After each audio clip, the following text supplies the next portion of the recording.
Good morning friends. এখন good morning বলা যাবে না, সকাল 11টা মতো বাজে। আর এই যে ফল নিয়ে বসেছি। এখানে আছে মৌসুম্বি, এখানে আছে আপেল। তো একটু খেয়ে নেবো, শরীরটা খুব খারাপ, তোমরা তো জানোই। ভাবলাম একটু ক্যামেরা অন করি, ভিডিও ব্লগিং করতে পারছি না, কিন্তু ক্যামেরার সামনে তো আসতেই পারি, বলো। পাশে থেকো।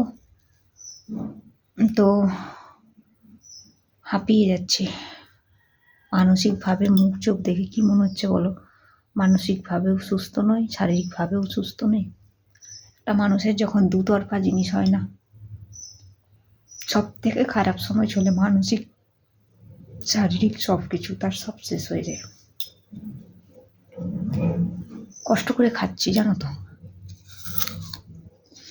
খাওয়ার মতো মানসিকতা নেই, খেতে হচ্ছে, খাচ্ছি। ওষুধ খেলাম, মুখে একদম স্বাদ পাচ্ছি না।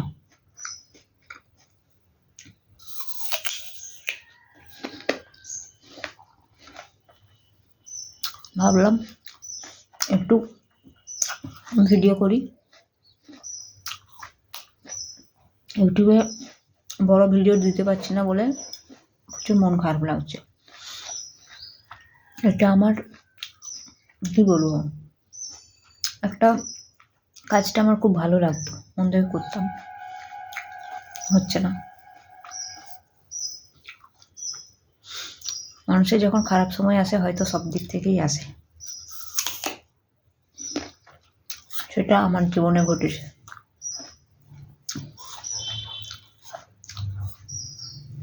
বলে বোঝানো যাবে না, ভিতরে ভিতরে পুরো শেষ, সব শেষ হয়ে গেছে। সারাদিন কষ্টে কাটছে আমার। একটু আপেলটা ভালো, একটু তেতো লাগছে অল্প, জানি না কেন।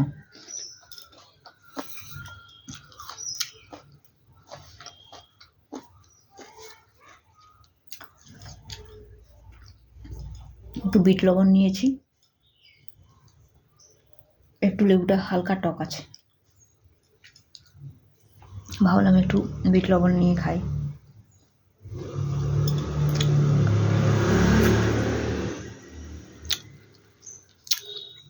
মুখটা যদি চেঞ্জ হয়।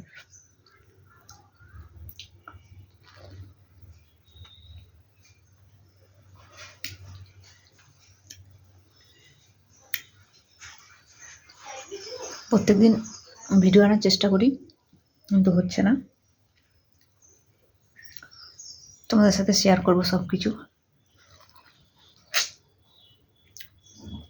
যদি মানসিকভাবে নিজেকে স্ট্রং করতে পারি, অবশ্যই শেয়ার করব। চোখগুলো দেখো ঢুকে গেছে, কোনো রকম ভিডিও করতে সাহস পাচ্ছি না। বিশ্বাস করবে, আমি রান্না বান্নাও করতে পারছি না, কোনো রকমে খাচ্ছি। খেতে হয়, খাচ্ছি, মানে একটা মানুষের বেসিক দরকার, তাই খাচ্ছি।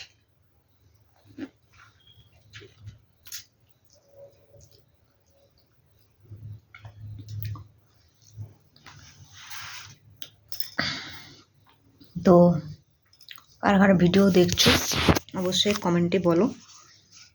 আর এই যে দেখো, চারিদিকে রোদ বেরিয়ে গেছে, ওয়েদারটা দেখো। আমি বসেছি, এই যে স্নানটা করে এলাম, ঠাকুরকে ধূপ টুপ দিয়েছি।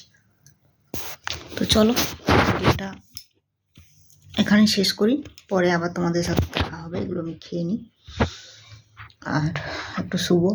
মুখ চোখ দেখে তো বুঝতেই পারছো, রাতে ঘুম হয়নি, হচ্ছে না। এটা আমার সব থেকে আরও বেশি কষ্টকর জিনিস হচ্ছে। তো ঠিক আছে, রাখছি।